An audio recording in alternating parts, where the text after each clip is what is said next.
The morning sun painted streaks of gold across the glass walls of Aurora Tech Corporation, one of the city's most powerful technology firms. The building's lobby shimmered with luxury, marble floors, glass elevators, and the hum of ambition echoing from every corner.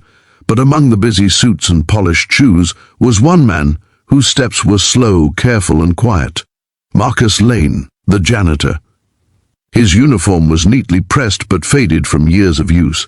His eyes, however, held a quiet dignity, the kind that came not from money but from doing what's right, even when no one's watching. Marcus had been working at Aurora Tech for almost 7 years. Every morning he arrived before dawn, mopped the floors, emptied trash cans, and wiped the conference tables where executives later discussed millions.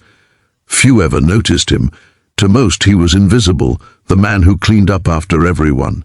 But to his 7-year-old daughter Ella, Marcus was a hero.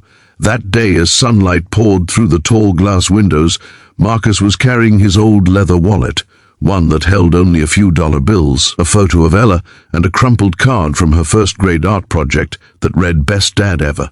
It was his most prized possession, but fate, in its quiet cruelty, had plans for that wallet. As Marcus emptied the trash bins near the executive offices, he bent down to pick up a piece of paper someone had dropped, and in that brief second, his wallet slipped from his pocket and landed beneath the corner of the boardroom table.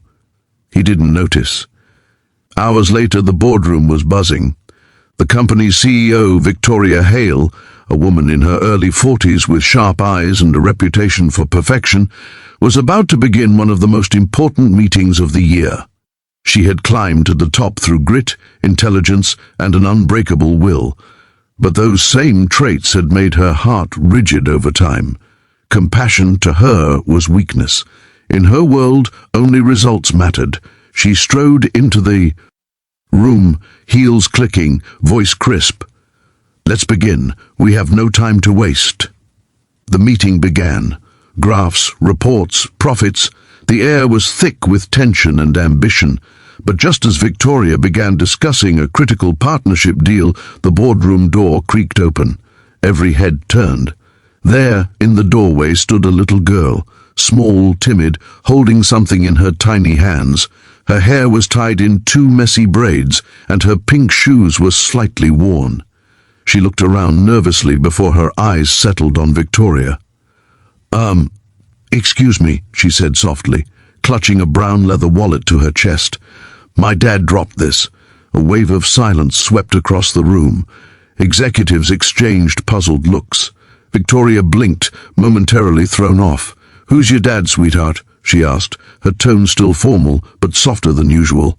The little girl took a deep breath. "Marcus Lane, he's the janitor here." For a moment, nobody moved. Some of the executives smiled awkwardly, others frowned. Victoria's sharp eyes fell to the wallet in the girl's hand, worn, cracked, clearly old. The child's sincerity was undeniable, but what froze her wasn't just the interruption.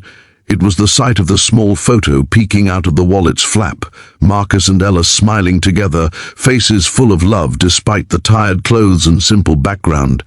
Something in Victoria's chest stirred, something she hadn't felt in a long time. If you believe in kindness, second chances, and the beauty of small acts that change lives, take a moment right now to like, comment, share, and subscribe to Kindness Spark. It's stories like these that remind us what really matters in a world that often forgets. Victoria cleared her throat. "Thank you for bringing this," she said, her voice quieter now. "Where's your dad?" Ella looked down. "He said he was cleaning the lower floor, but I saw this fall when he came out of here. I didn't want him to get in trouble for losing it." The room went silent again. Her words were simple, but the sincerity behind them was piercing. Victoria felt something twist in her heart, guilt, perhaps, or memory. She remembered being Ella's age, her own father working late nights in a small factory, hands calloused, back aching. She'd promised herself she'd never be poor again, that she'd never struggle like he did. But somewhere along the way, she'd also stopped seeing people like him. People like Marcus. "Tell you what," she said softly, standing up. "Let's go find your dad together. The executives looked stunned. Victoria Hale, the woman known for firing employees without blinking, was leaving a board meeting to help a janitor's daughter find her father. But she didn't care. Something about Ella's innocent eyes made her feel like she needed to do this. They stepped out of the boardroom and into the elevator. Ella clutched the wallet tightly, her reflection looking up at Victoria in the mirrored walls. "You're really nice," Ella said shyly. "Daddy says nice people always shine, even if others don't see it." Victoria's chest tightened. "Your dad sounds like a wise man," she murmured. When the elevator doors opened on the lower floor, they found Marcus near the storage room, sweeping quietly. He looked up, startled, when he saw his daughter, and nearly dropped his broom when he realized who was standing beside her. "Ella, what are you doing here?" he asked, rushing over. "You can't just—" He froze as his eyes met Victoria's. "Ma'am, I'm so sorry. She didn't mean to." But before he could finish, Victoria held up the wallet with a faint smile. "She came to return this. You dropped it earlier." Marcus's face fell. "Oh, thank you, ma'am. I didn't even notice." Victoria handed it back gently. "You've raised quite a daughter, Mr. Lane. She's brave and honest." Marcus swallowed hard, trying to hide his embarrassment.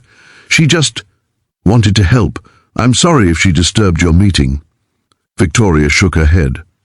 "No disturbance. In fact, I think she reminded all of us of something we forget too often."